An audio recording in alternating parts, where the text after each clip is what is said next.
Tu vas multiplier par 2 la qualité de tes montages en quelques minutes. Alors accroche-toi et embarque avec moi pour les 4 astuces qui vont t'aider dans ton montage. Le G-Cut. Le G-Cut consiste tout simplement à faire venir le son d'un plan avant l'image. Voilà, comme ça. Cet effet va te permettre de fluidifier la transition entre deux plans. Ça fait partie des effets quasiment invisibles, mais qui marchent. La méthode 3 touches. Tu as reçu les rushs d'un client et tu as littéralement 3 heures de rush à dérusher. Tu commences à sélectionner l'outil Cutter, puis l'outil Sélection.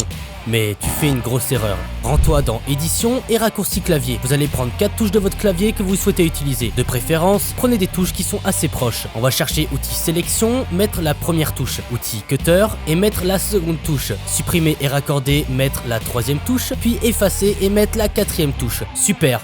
Vous venez de gagner un temps considérable. Ok. Ces raccourcis vous permettront avec le temps de dérusher à la vitesse de la lumière. Le montage en pancake. Mais Jamie, c'est de la nourriture, plus du montage. Le montage en pancake est une technique de montage où on va monter avec 2 timelines différentes, pour 2 fois plus de plaisir.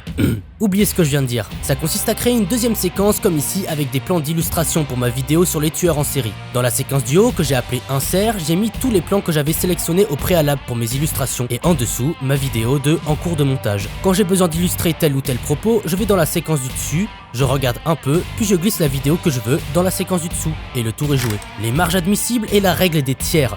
Les marges admissibles sont normalement utilisées pour les futures diffusions à la télévision, mais là elles vont nous aider aussi. Vous allez faire clic droit sur votre moniteur et aller en bas dans marge admissible. Vos textes ne doivent pas dépasser le grand carré. Rectangle. Concernant la règle des tiers, c'est une règle permettant un cadrage propre de tes plans lors d'un tournage. Vous allez me dire, mais quel est le rapport entre le montage et le tournage? Cette règle établit certains principes dans le cadrage et dans ce que l'œil humain va regarder. Renseignez-vous sur la règle des tiers, ça va améliorer vos montages. En attendant, si tu ne veux pas t'embêter avec tout ça, je peux monter tes vidéos, va sur unmoustiqueprod.com et tout sera là.